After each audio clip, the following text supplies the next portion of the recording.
English మాట్లాడడానికి భయపడుతున్నారా? అయితే మీకోసమే ఈ స్పోకెన్ ఇంగ్లీష్ క్లాసెస్. వెంటనే కాల్ చేసి జాయిన్ అవ్వండి. సుమన్ టీవీ ప్రేక్షకులందరికీ వరలక్ష్మి వ్రతం శుభాకాంక్షలు. అయితే ఈ వ్రత దినోత్సవం నాడు 9 రకాలు, 5 రకాలు, 3 రకాలు మన శక్తిని అనుసరించి ప్రసాదాలు నైవేద్యాలు సిద్ధం చేసుకుని పూజ చేసుకుంటాం. ప్రసాద నివేదన అయిన తర్వాత కథ వినడానికి సిద్ధమవుతాం. 9 పోగులతోటి 9 ముళ్ళు వేసిన దారాన్ని మనం తోరంగా భావించి అమ్మవారి పాదాల చెంతుంచి 9 గ్రంథులకి 9 ముడులు వేస్తాం కదా. ఈ 9 ముడులకి ఒక్కొక్క నామం చెప్తూ తోర పూజ చేసుకుంటాం. కొన్ని గృహాల్లో తోర పూజ పద్ధతి ఉంటుంది, కొందరిళ్లలో ఉండదు. తోర పూజ ఉన్నవాళ్ళు తోరాన్ని పూజించుకొని అమ్మవారికి ఒకటి సమర్పించి రెండో తోరాన్ని మన చేతికి కట్టుకుని ఈ కథ వినాలి. అక్షింతల చేతితో పుచ్చుకుని కథ వినటానికి సిద్ధం కండి. ఈ అక్షతలని మనం కథ అయిన తర్వాత అమ్మవారి మీద కొన్ని వేయటం, తర్వాత మన మీద వేసుకుని పిల్లలు, ఇంట్లో పెద్దవాళ్ళు, మగవాళ్ళు వాళ్ళందరికీ కూడా అక్షింతలు వేస్తే కథ విన్న ఫలితం లభిస్తుంది. కథ విందాం. పూర్వము శౌనకాది మహర్షుల్ని ఉద్దేశించి సూత మహాముని ఇలా చెప్పారు. మనం మొత్తం పురాణాల కాథలన్నిట్లలోనూ కూడా సూత మహాముని శౌనకాది మునులకు చెప్పినట్టుగా ఉంటుంది. వారు ఇంకో చోట విని మనకు చెప్తారనమాట. ఈ కథని మనం విని ఇంకొకరికి చెప్పాలన్నదే ఉపదేశం ఇందులోది. అయితే ఏం చెప్తున్నారంటే, మునులారా, స్త్రీలకు సౌభాగ్యాన్ని ప్రసాదించే ఒక వ్రతాన్ని పరమేశ్వరుడు సాక్షాత్తు పార్వతీదేవికే ఉపదేశించారు. లోకోపకారం కోసం ఆ వ్రతాన్ని గురించి మీకు తెలియచేస్తాను, శ్రద్ధగా వినమన్నారు. పూర్వం ఒకనాడు పరమేశ్వరుడు తన సింహాసనం మీద కూర్చునుండగా నారద మహర్షి, ఇంద్రాది దిక్పాలకులు స్తుతి స్తోత్రాలతోటి వారిని కీర్తిస్తున్నారు.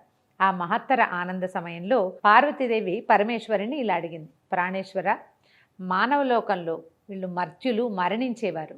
మరణించే లోపల వారు ఏదో ఒకటి పూజా పునస్కారము, సంధ్యా సావందనము ఏదో ఒకటి చేసుకోవాలి. స్త్రీలు చాలా రకాల పనులతోటి అలసి సొలసి ఉంటారు. అలాంటి వాళ్ళకి ఇబ్బంది లేకుండా తేలికగా లక్ష్మీ సౌభాగ్యాన్ని కానీ, సౌభాగ్యవతి సౌభాగ్యాన్ని కానీ పొందాలంటే ఎలాంటి వ్రతాన్ని చేయాలి అని పార్వతీదేవి మన కోసమే, మానవుల కోసం పరమేశ్వరుని అడిగిందట.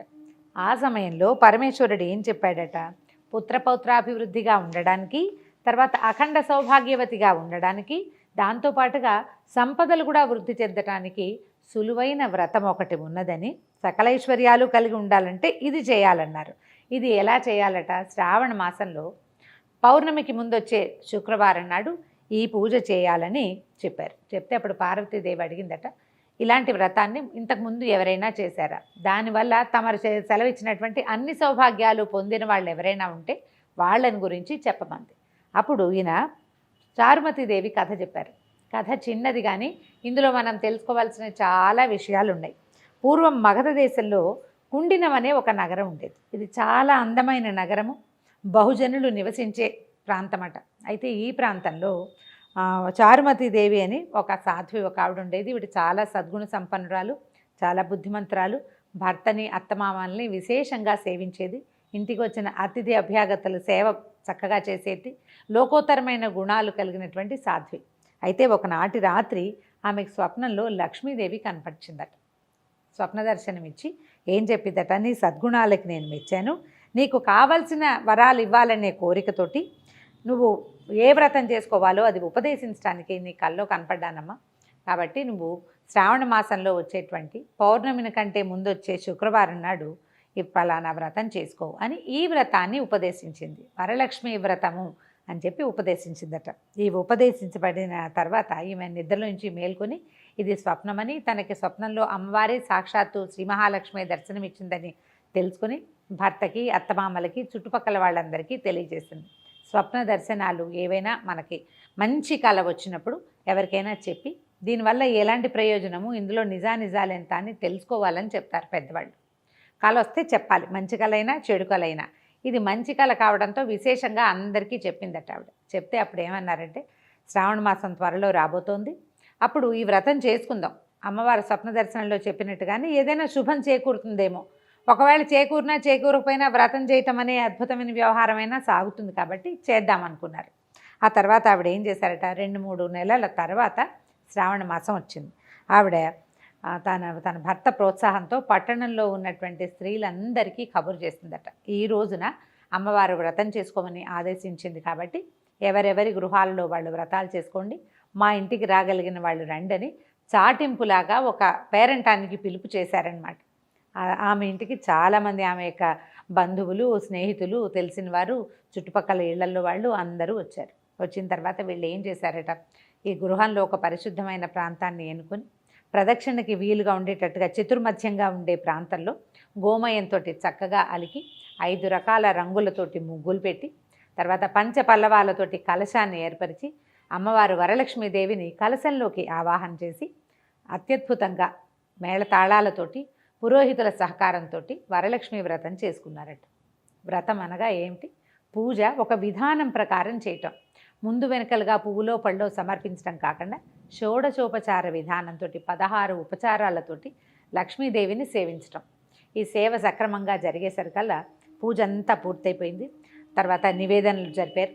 తర్వాత అమ్మవారిని పెట్టినటువంటి ఈ కలశానికి ప్రదక్షిణ చేయమన్నారు. ఈ పట్టణంలో ఉన్న స్త్రీలు చారుమతీదేవితో సహా లేచి నిలబడి ఈ అమ్మవారి కలశం చుట్టూతా ప్రదక్షిణ చేయబోయారట.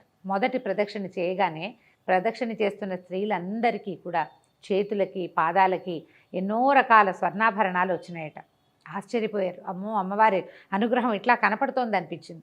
మళ్ళీ రెండో ప్రదక్షిణ చేయగానే వీళ్ళ ఇళ్ళు ఎవరెవరైతే ఇక్కడ ప్రదక్షిణ చేస్తున్నారో ఆ అందరి గృహాలు కూడా ధన కనక వస్తువాహనాలతోటి నిండిపోయినాయట.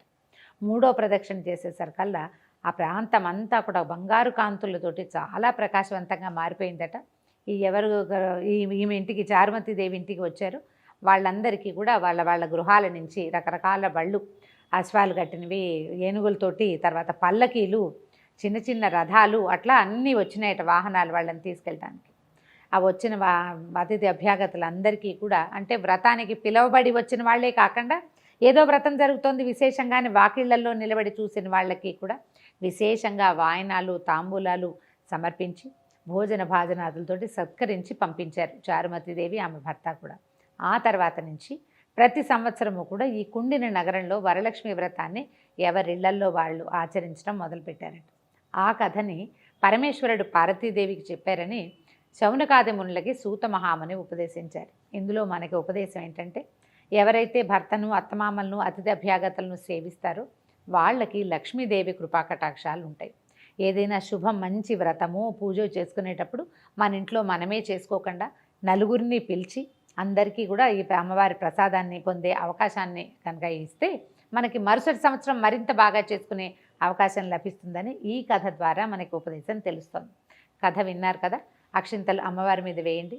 తర్వాత మిగిలిన అక్షింతల్ని కొన్ని అక్షింతలు ఉంచుకొని మన మీద, తల మీద, శిరస్సు మీద వేసుకోవటము. తర్వాత ఇంట్లో పెద్దవాళ్ళు ఎవరైనా చిన్నపిల్లలైనా ఉంటే వాళ్ళందరికీ కూడా ఈ కథాక్షింతలు వేయటము. మనతో పాటు ఉన్నటువంటి ముత్తైదులు ఎవరైనా ఉంటే వారికి అమ్మవారి పేరుతోటి ఒక తోరాన్ని, వాయనాన్ని సమర్పించి వారి ఆశీర్వాదాలు తీసుకోండి. ఈ రోజున అంటే ఇలా వ్రతం చేసుకున్న వాళ్ళు ఇంట్లో ఉన్న అత్తమామలు, పెద్దవారు, భర్త వీరి ఆశీర్వాదం తీసుకుంటే చాలా శుభం చేకూరుతుంది.